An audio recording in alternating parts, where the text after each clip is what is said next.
ಮಾಘ ಮಾಸವು ಅತ್ಯಂತ ಪುಣ್ಯದಾಯಕ, ಮಂಗಳಕರ ಮತ್ತು ಯಾವುದೇ ಪಾಪ ಅಥವಾ ದುಃಖದಿಂದ ಮುಕ್ತವಾದ ತಿಂಗಳು. ಮಾಧವನ ಹೆಸರಿನಲ್ಲಿರುವ ಭಗವಾನ್ ಮಹಾವಿಷ್ಣು ಮಾಘ ಮಾಸವನ್ನು ಆಳುವ ಮತ್ತು ತಿಂಗಳಾದ್ಯಂತ ಪೂಜಿಸಲ್ಪಡುವ ಪ್ರಧಾನ ದೇವತೆಯಾಗಿದ್ದಾನೆ. ಮಾಘ ಮಾಸವು ನಮ್ಮ ಹಿಂದೂ ಮಾಸಗಳಲ್ಲಿ 11ನೆಯ ಮಾಸವಾಗಿದೆ. ಎಲ್ಲಾ ಮಾಸದಲ್ಲಿ ಮಾಘ ಮಾಸವನ್ನು ಪವಿತ್ರ ಮಾಸವೆಂದು ಪರಿಗಣಿಸಲಾಗುತ್ತದೆ.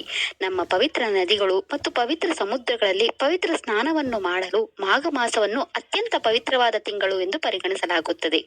ಮಾಘ ಮಾಸದ ಸಮಯದಲ್ಲಿ ಭಗವಾನ್ ವಿಷ್ಣುವಿಗೆ ಭಕ್ತಿ ಮತ್ತು ಗೌರವದಿಂದ ವಿಶೇಷ ಪ್ರಾರ್ಥನೆಗಳನ್ನು ಸಲ್ಲಿಸಲಾಗುತ್ತದೆ ಎಂದು ಹೇಳಲಾಗುತ್ತದೆ. ಈ ಮಾಘ ಮಾಸದಲ್ಲಿ ತಾಯಿ ಪಾರ್ವತಿಯು ಸತೀ ದೇವಿಯಾಗಿ ಅವತರಿಸಿದಳು ಎಂದು ನಂಬಲಾಗಿದೆ. ಒಮ್ಮೆ ಶಿವನು ದಕ್ಷಿಣಾಮುಖದ ಶಂಖದಂತೆ ಅಲಂಕರಿಸಲ್ಪಟ್ಟನು ಮತ್ತು ಸರಾಯು ನದಿಯಲ್ಲಿ ಕಮಲದ ಹೂವಿನ ಮೇಲೆ ವಿಶ್ರಮಿಸುತ್ತಿದ್ದನು. ಆ ಸಮಯದಲ್ಲಿ ದಕ್ಷ ಪ್ರಜಾಪತಿಯು ಸರಾಯು ನದಿಯಲ್ಲಿ ಪವಿತ್ರ ಸ್ನಾನವನ್ನು ಮಾಡುತ್ತಿದ್ದನು ಮತ್ತು ಅವನು ಕಮಲದ ಹೂವನ್ನು ನೋಡಿ ಅದನ್ನು ಕಿತ್ತುಕೊಂಡನು. ಅವನು ಶಂಖವನ್ನು ಮುಟ್ಟಿದಾಗ ಅದು ಸತೀ ದೇವಿ ಎಂಬ ಸುಂದರ ಹುಡುಗಿಯಾಗಿ ಮಾರ್ಪಟ್ಟಿತು. ಈ ಭೂಮಿಯ ಮೇಲೆ ಪಾರ್ವತಿ ದೇವಿಯ ಮೊದಲ ಅವತಾರವೇ ಸತೀ ದೇವಿ. ಈ ಪವಿತ್ರ ಮಾಘ ಮಾಸದಲ್ಲಿ ವಿಷ್ಣುವಿನ ದೈವಿಕ ವಾಹನವಾದ ಗರುಡನು ಜನನ ಮತ್ತು ಮರಣದ ಚಕ್ರದಿಂದ ಮೋಕ್ಷದಿಂದ ಆಶೀರ್ವಾದಿಸಿದನು ಎಂದು ಹೇಳಲಾಗುತ್ತದೆ. ಈ ಮಾಘ ಮಾಸವು ಎಷ್ಟು ಮಂಗಳಕರವಾಗಿದೆ ಎಂದರೆ ಇದು ಜ್ಞಾನದ ದೇವತೆ ದೇವಿ ಸರಸ್ವತಿಯ ಜನ್ಮವನ್ನು ಆಚರಿಸಲು ವಸಂತ ಪಂಚಮಿಯಂತಹ ಎಲ್ಲಾ ಮಂಗಳಕರ ಹಬ್ಬಗಳನ್ನು ಒಳಗೊಂಡಿರುತ್ತದೆ. ಇದು ಭಗವಾನ್ ಸೂರ್ಯನನ್ನು ಗೌರವಿಸಲು ಆಚರಿಸುವ ರಥಸಪ್ತಿಯನ್ನು ಒಳಗೊಂಡಿರುತ್ತದೆ ಮತ್ತು ಇದು ಶಿವನ ಮಹಾಶಿವರಾತ್ರಿಯ ಅತ್ಯಂತ ಮಂಗಳಕರ ರಾತ್ರಿಯನ್ನು ಒಳಗೊಂಡಿದೆ. ಈ ಮಾಸದ ಮಾಘ ಪೂರ್ಣಿಮಾ ದಿನವನ್ನು ಅತ್ಯಂತ ಮಂಗಳಕರವೆಂದು ಪರಿಗಣಿಸಲಾಗುತ್ತದೆ, ಏಕೆಂದರೆ ಚಂದ್ರನು ಮಾಘ ನಕ್ಷತ್ರದಿಂದ ತನ್ನ 16 ವರ್ಣಗಳ ಮೋಡಿ ಮಾಡುವ ತೇಜಸ್ಸಿನೊಂದಿಗೆ ಸಾಗುತ್ತಾನೆ. ಮಾಘ ಮಾಸದ ಪೂರ್ಣಿಮಾ ದಿನವನ್ನು ಮಹಾಮಾಘ ಎಂದು ಕರೆಯಲಾಗುತ್ತದೆ ಮತ್ತು ಇದು ಪವಿತ್ರ ನದಿಗಳಲ್ಲಿ ಸ್ನಾನ ಮಾಡಲು, ದಾನಗಳನ್ನು ನೀಡಲು, ಜಪಗಳನ್ನು ಮಾಡಲು, ಸೂರ್ಯ ಅರ್ಘ್ಯವನ್ನು ನೀಡಲು, ಪಿತೃತರ್ಪಣವನ್ನು ನೀಡಲು ಮತ್ತು ಪವಿತ್ರ ಮಂತ್ರಗಳ ಪಠಣಕ್ಕೆ ಅತ್ಯಂತ ಮಂಗಳಕರ ದಿನವಾಗಿದೆ. ನಮ್ಮ ಹಿಂದೂ ಧರ್ಮದಲ್ಲಿ ನಮ್ಮ ಜೀವನದಲ್ಲಿ ಗ್ರಹಗಳು ಪ್ರಮುಖ ಪಾತ್ರ ವಹಿಸುತ್ತವೆ. ನವಗ್ರಹಗಳಲ್ಲಿ ಗುರು ಗ್ರಹವು ಪ್ರಮುಖ ಗ್ರಹವಾಗಿದೆ ಮತ್ತು ನವಗ್ರಹಗಳಲ್ಲಿ ಅತ್ಯಂತ ಮಂಗಳಕರ ಗ್ರಹವಾಗಿದೆ. ಈ ಮಾಘ ಪೂರ್ಣಿಮೆಯ ಸಮಯದಲ್ಲಿ ಗುರು ಬೃಹಸ್ಪತಿಯು ಈ ದಿನದಂದು ಸಿಂಹ ರಾಶಿಯನ್ನು ಪ್ರವೇಶಿಸುತ್ತಾನೆ ಮತ್ತು ಈ ರೂಪಾಂತರವನ್ನು ಆಚರಿಸಲು ಜನರು ನದಿಗಳಲ್ಲಿ ಪವಿತ್ರ ಸ್ನಾನ ಮಾಡುತ್ತಾರೆ, ಗುರು ಪೂಜೆಯನ್ನು ಮಾಡುತ್ತಾರೆ ಅಥವಾ ಗುರುದೋಷ ಪೂಜೆಗಳನ್ನು ಮಾಡುತ್ತಾರೆ.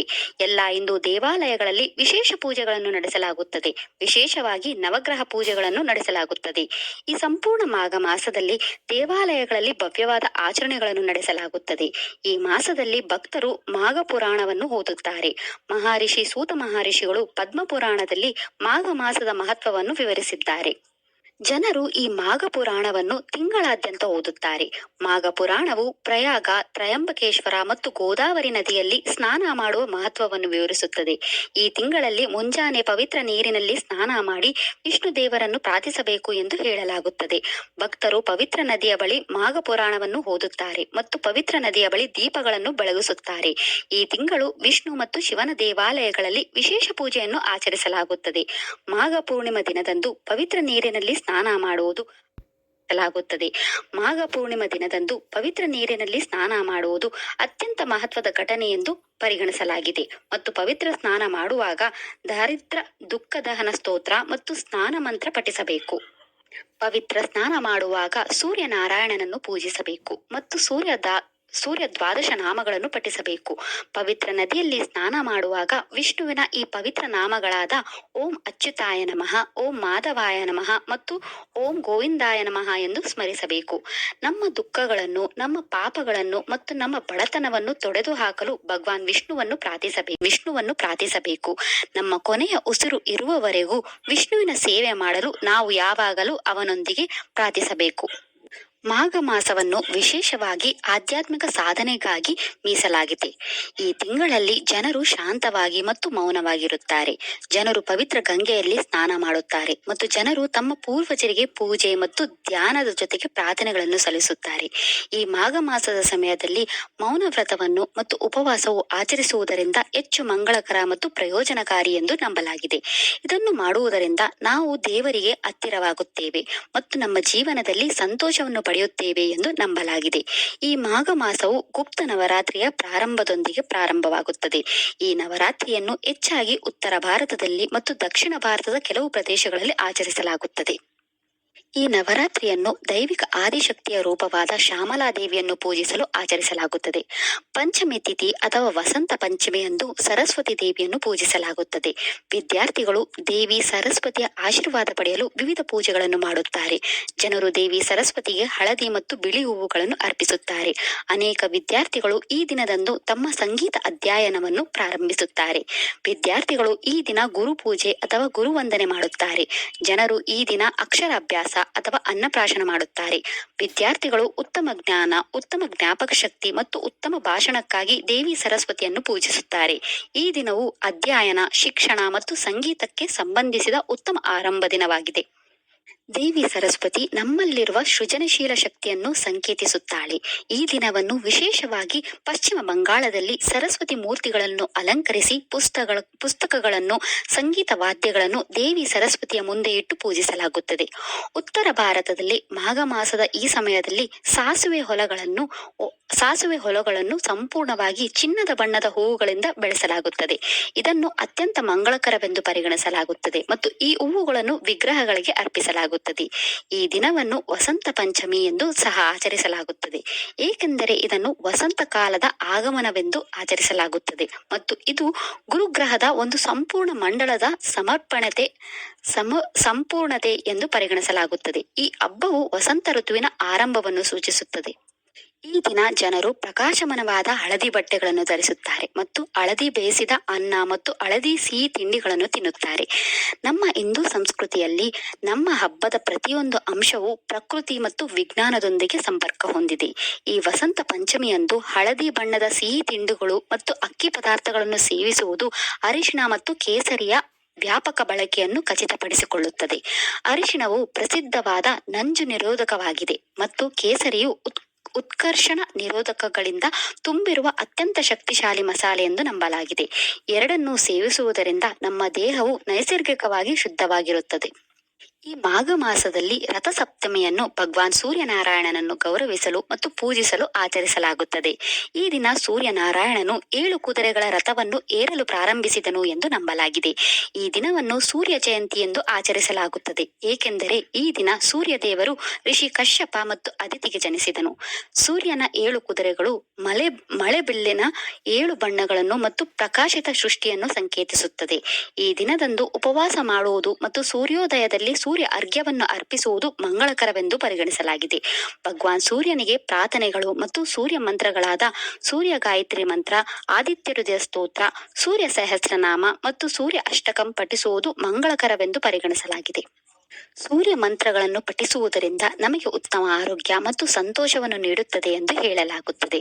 ಭವಿಷ್ಯ ಪುರಾಣವು ಸೂರ್ಯ ದೇವರ ಮೂಲವನ್ನು ಉಲ್ಲೇಖಿಸುತ್ತದೆ. ಪುರಾಣದ ಪ್ರಕಾರ ಸೂರ್ಯ ದೇವರನ್ನು ವರ್ಷದ ಎಲ್ಲಾ ತಿಂಗಳುಗಳಲ್ಲಿ ವಿವಿಧ ಹೆಸರುಗಳಿಂದ ಪೂಜಿಸಲಾಗುತ್ತದೆ. ಈ ಮಾಘ ಮಾಸದಲ್ಲಿ ಸೂರ್ಯನಾರಾಯಣನನ್ನು ಮಾರ್ತಂಡ ಎಂದು ಪೂಜಿಸಲಾಗುತ್ತದೆ. ಈ ದಿನವು ಸೂರ್ಯನ ರಥವು ಈಶಾನ್ಯ ದಿಕ್ಕಿನಲ್ಲಿ ಉತ್ತರದ ಕಡೆಗೆ ತಿರುಗುವುದನ್ನು ಸಂಕೇತಿಸುತ್ತದೆ. ಉತ್ತರದ ಕಡೆಗೆ ಸೂರ್ಯನ ಈ ತಿರುಗುವಿಕೆಯಿಂದ ದಿನಗಳು ಸ್ಥಿರವಾಗಿ ದೀರ್ಘವಾಗುತ್ತವೆ. ಈ ಸಂಪೂರ್ಣ ಮಾಘ ಮಾಸದ ಸಮಯದಲ್ಲಿ ಭಗವಾನ್ ವಿಷ್ಣುವಿನ ರೂಪ ಮಾಧವನನ್ನು ಪೂಜಿಸಲಾಗುತ್ತದೆ. ವಿಷ್ಣು ಸ್ವರೂಪ ಮಾಧವನಿಗೆ ವಿಶೇಷ ಪ್ರಾರ್ಥನೆಗಳು ಮತ್ತು ವಿವಿಧ ನೈವೇದ್ಯಗಳನ್ನು ಅರ್ಪಿಸಲಾಗುತ್ತದೆ. ನಾವು ಮಾಘ ಮಾಸದಲ್ಲಿ ಶುಕ್ಲ ಪಕ್ಷದಿಂದ ಚಂದ್ರನ ಕೃಷ್ಣ ಪಕ್ಷಕ್ಕೆ ಚಲಿಸುವಾಗ ಚತುರ್ದಶಿಯ ರಾತ್ರಿಯು ಮಹಾಶಿವರಾತ್ರಿಯವರೆಗೆ ದೀರ್ಘವಾಗಿರುತ್ತದೆ. ಶಿವರಾತ್ರಿಯ ರಾತ್ರಿ ವರ್ಷದ ದೀರ್ಘ ರಾತ್ರಿ ಎಂದು ಹೇಳಲಾಗುತ್ತದೆ. ಮಾಘ ಮಾಸದ ಶಿವರಾತ್ರಿಯ ರಾತ್ರಿ ತನಗೆ ಬಹಳ ವಿಶೇಷವಾಗಿದೆ ಎಂದು ಶಿವನು ದೇವಿ ಪಾರ್ವತಿಗೆ ಹೇಳಿದನೆಂದು ನಂಬಲಾಗಿದೆ. ಶಿವನ ಭಕ್ತರು ಉಪವಾಸವಿರುವುದರಿಂದ ಶಿವಲಿಂಗವನ್ನು ಪೂಜಿಸುತ್ತಾರೆ. ಶಿವಲಿಂಗದ ಪೂಜೆಗಾಗಿ ಬಿಲ್ವ ಪತ್ರೆಗಳನ್ನು ಅರ್ಪಿಸುತ್ತಾರೆ ಮತ್ತು ಇಡೀ ರಾತ್ರಿ ಶಿವನ ರೂಪವನ್ನು ಧ್ಯಾನಿಸುತ್ತಾ ಜಾಗೃತರಾಗಿರುತ್ತಾರೆ. ಮಾಘ ಮಾಸವನ್ನು ಮದುವೆ, ಉಪನಯನ, ಗೃಹ ಪ್ರವೇಶ, ಅಕ್ಷರಾಭ್ಯಾಸ ಮತ್ತು ಇತರ ಯಾವುದೇ ಶುಭ ಸಮಾರಂಭಗಳನ್ನು ಮಾಡಲು ಮಂಗಳಕರ ಮಾಸವೆಂದು ಪರಿಗಣಿಸಲಾಗಿದೆ. ಈ ಮಂಗಳಕರ ಮಾಘ ಮಾಸದ ಸಮಯದಲ್ಲಿ ಭೀಷ್ಮ ಅಷ್ಟಮಿಯನ್ನು ಆಚರಿಸಲಾಗುತ್ತದೆ. ಭೀಷ್ಮ ಪಿತಾಮಹ ಮಹಾನ್ ಮಹಾಕಾವ್ಯ ಮಹಾಭಾರತದ ಅತ್ಯಂತ ಗೌರವಾನ್ವಿತ ಪಾತ್ರವಾಗಿದ್ದಾರೆ. ಮಾಘ ಮಾಸದ ಅಷ್ಟಮಿ ದಿನದಂದು ಭೀಷ್ಮನು ತನ್ನ ಕೊನೆಯುಸಿರೆಳೆದನು ಎಂದು ನಂಬಲಾಗಿದೆ. ಮಾಘ ಮಾಸದ ನವಮಿ ತಿಥಿಯಂದು ಶ್ರೀ ಮಧ್ವ ನವಮಿಯನ್ನು ಆಚರಿಸಲಾಗುತ್ತದೆ. ಶ್ರೀ ಮಧ್ವ ನವಮಿಯು ದ್ವೈತ ತತ್ವಶಾಸ್ತ್ರದ ಸ್ಥಾಪಕ ಮತ್ತು ಪ್ರತಿಪಾದಕರಾದ ಶ್ರೇಷ್ಠ ಹಿಂದೂ ಸಂತರು ಮತ್ತು ತತ್ವಜ್ಞಾನಿಗಳಲ್ಲಿ ಒಬ್ಬರಾದ ಶ್ರೀ ಮಧ್ವಾಚಾರ್ಯರೊಂದಿಗೆ ಸಂಬಂಧ ಹೊಂದಿದೆ. ಈ ದಿನವೇ ಶ್ರೀ ಮಧ್ವಾಚಾರ್ಯರು ಉಡುಪಿ ಶ್ರೀ ಅನಂತೇಶ್ವರ ದೇವಸ್ಥಾನದಲ್ಲಿ ತಮ್ಮ ಶಿಷ್ಯರಿಗೆ ಬೋಧನೆ ಮಾಡುತ್ತಿದ್ದಾಗ ಇದ್ದಕ್ಕಿದ್ದಂತೆ ಅವರ ಮೇಲೆ ಹೂವಿನ ರಾಶಿಯೊಂದು ಸುರಿಸಲ್ಪಟ್ಟಿತು ಮತ್ತು ಅವರು ನಂತರ ಕಾಣದಂತೆ ಹೂವಿನ ರಾಶಿಯಿಂದ ಕಣ್ಮರೆಯಾದರು ಎಂದು ಹೇಳಲಾಗುತ್ತದೆ. ಈ ದಿನವನ್ನು ಅವರು ಬದ್ರಿಕಾಶ್ರಮವನ್ನು ಪ್ರವೇಶಿಸಿದ ದಿನವೆಂದು ಪರಿಗಣಿಸಲಾಗಿದೆ. ಈ ಸಂಪೂರ್ಣ ಮಾಘ ಮಾಸದಲ್ಲಿ ಜನರು ಮುಂಜಾನೆ ಮಾಘ ಸ್ನಾನ ವ್ರತವನ್ನು ಮಾಡುತ್ತಾರೆ ಮತ್ತು ಮಾಘ ಪೂರ್ಣಿಮೆಯಂದು ಜನರು ಮಾಘ ಸ್ನಾನ ವ್ರತವನ್ನು ಕೊನೆಗೊಳಿಸುತ್ತಾರೆ. ಮಾಘ ಪೂರ್ಣಿಮಾ ದಿನದಂದು ಮಾಡುವ ಯಾವುದೇ ದೈವಿಕ ಆರಾಧನೆ, ಪ್ರಾರ್ಥನೆ, ದಾನ ಅಥವಾ ವಿಧಿಗಳ ಗಮನಾರ್ಹ ಫಲಿತಾಂಶಗಳನ್ನು ನೀಡುತ್ತದೆ ಎಂದು ಹೇಳಲಾಗುತ್ತದೆ ಮತ್ತು ನಂಬಲಾಗಿದೆ. ಮಾಘ ಪೂರ್ಣಿಮೆಯ ದಿನ ಬ್ರಾಹ್ಮಣರಿಗೆ ಎಳ್ಳು ದಾನವನ್ನು ನೀಡುವುದು ಮಂಗಳಕರವೆಂದು ಪರಿಗಣಿಸಲಾಗಿದೆ. ಈ ದಿನ ಸಮುದ್ರ ಸ್ನಾನ ಮಾಡುವುದು ಮತ್ತು ಎಳ್ಳು ತರ್ಪಣ ನೀಡುವುದು ಅತ್ಯಂತ ಪುಣ್ಯವೆಂದು ಪರಿಗಣಿಸಲಾಗಿದೆ. ಒಟ್ಟಾರೆ ಮಾಘ ಮಾಸವು ಆಧ್ಯಾತ್ಮಿಕ ಸಾಧನೆಗೆ ಮಂಗಳಕರವಾಗಿದೆ. ಈ ಮಾಘ ಮಾಸದ ಸಮಯದಲ್ಲಿ ಮಾಡುವ ಆಚರಣೆಗಳು ಒಬ್ಬರ ಅಂತರಂಗವನ್ನು ಶುದ್ಧೀಕರಿಸುತ್ತದೆ ಮತ್ತು ಮನಸ್ಸಿನ ಶಾಂತಿಯನ್ನು ತರುತ್ತದೆ ಎಂದು ಪರಿಗಣಿಸಲಾಗಿದೆ. ಈ ಮಾಘ ಮಾಸದ ಸಮಯದಲ್ಲಿ ಮಾಘ ಪೂರ್ಣಿಮೆಯಂದು ಭಗವಾನ್ ವಿಷ್ಣುವನ್ನು ಪೂಜಿಸುವುದು ರಕ್ಷಣೆ, ಸಮೃದ್ಧಿ ಮತ್ತು ಉತ್ತಮ ಆರೋಗ್ಯವನ್ನು ಖಾತ್ರಿಗೊಳಿಸುತ್ತದೆ ಎಂದು ಭಕ್ತರು ನಂಬುತ್ತಾರೆ. ಇದಿಷ್ಟದ ಬಗ್ಗೆ. ಈ ವಿಡಿಯೋ ಇಷ್ಟ ಆದರೆ ಲೈಕ್ ಮಾಡಿ, ಶೇರ್ ಮಾಡಿ ಮತ್ತು ಚಾನೆಲ್ ಸಪೋರ್ಟ್ ಮಾಡೋಕೆ ಸಬ್ಸ್ಕ್ರೈಬ್ ಮಾಡಿ. ಧನ್ಯವಾದಗಳು.